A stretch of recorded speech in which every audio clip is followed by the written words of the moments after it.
Bonsoir, je m'appelle Ariane Eteka. Bienvenue, vous êtes au premier concours de langue nationale Tochegbe à Zalaï Hôtel avec grand public.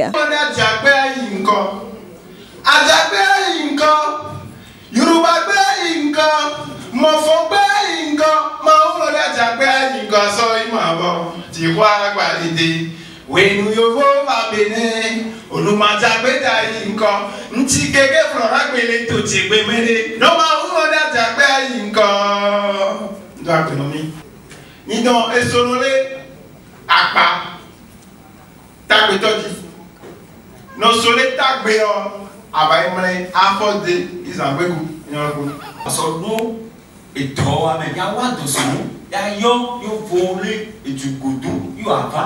Ava non non ya bono ini longo kaka no dogo kadon pe wo inka goro ka maka ni ago me tiga chen soso don pe gan soso kam don ro gan soso ko nka batule na mbete bon don ro pe gan soso kam he ni no wo ndinye asa wo se wona ha ifo na sabu fa ko ni seni ka chi William mo ka chi ko ya chi ba me ko ya chi goro ba me to chini ko ya chi goro ba me domi ni ba kan nan ko le akma wat kan na he nya ka chi he ka ai mo na ga nyo gani kuna no ba dia mane bari boroma bari ka kuri te boroma bari ka manio ka goni ta tere jiba no ba dia bari bon mane he ka gasayo bari gasayo tutuma gono gani di kuna ka nchinka te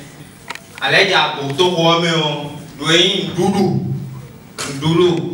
beno do ajedon o mi ton e adan we lo ba zia fintion lo ba do mo yo ton we be pe me gege a na do mi do a khosi we ni mo lo ko to mi ton mi na ko la tu me ke kanda ko le o ye so no pe nkun to o de na ti gonda ido won. Comme un canton à Kouramé. Maintenant, Bicaro, sous la main, nous disons sous la main, minamo, beto, à Doko, Kandé, Owe. Débat, à Foro, nous autant, comme Quanton. Bon, nous disons, nous étions à main fier, bloqué nos tétonios, minamo, débat, à Faton, à Fodé, Kandé, nous Quanton.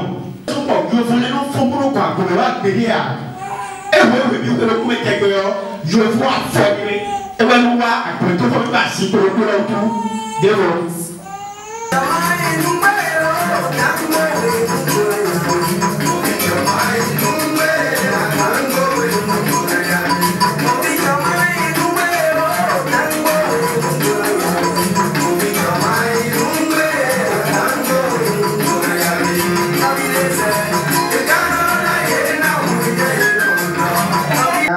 Ils n'ont pas démérité, mais nous avons choisi Gauthier Zoumaou en lui donnant 11,07.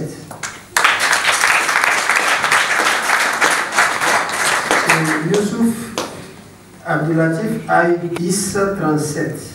Kepo Ameo Kankan Kave Wadre, il va 10,87 les EUI. Et encore Ekedeka, il osama odekio mais il va mon point de cas, il osama odekio mais.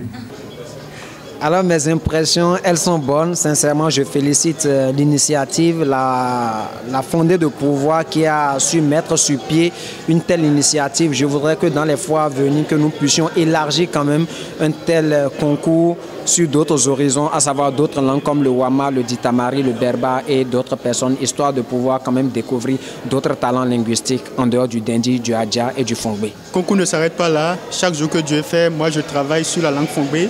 Je suis un amoureux de la langue Fongbe. Et lorsque un architecte meurt, il laisse ses empreintes sur les murs qu'il a construites.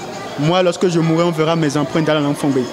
Et je le remercie parce que ça a été une occasion de montrer aux gens que, bien qu'on dit que la langue française est la langue de travail, nous avons encore une forte raison d'introduire nos langues maternelles dans nos systèmes éducatifs, dans nos administrations, parce que lorsque vous finissez vos études, lorsque vous avez un travail, ce n'est pas le français que vous parlez aux gens de votre entourage, non, vous parlez le français uniquement dans l'administration, mais les gens que vous servez, à 95%, ce sont des gens qui ne comprennent pas français.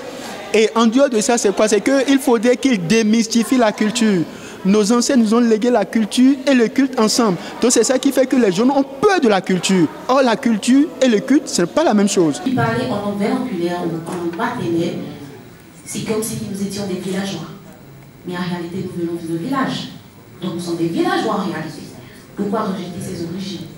Et on décide de franciser la langue simplement pour plaire à l'autre, simplement pour montrer que nous sommes des accordés et autres.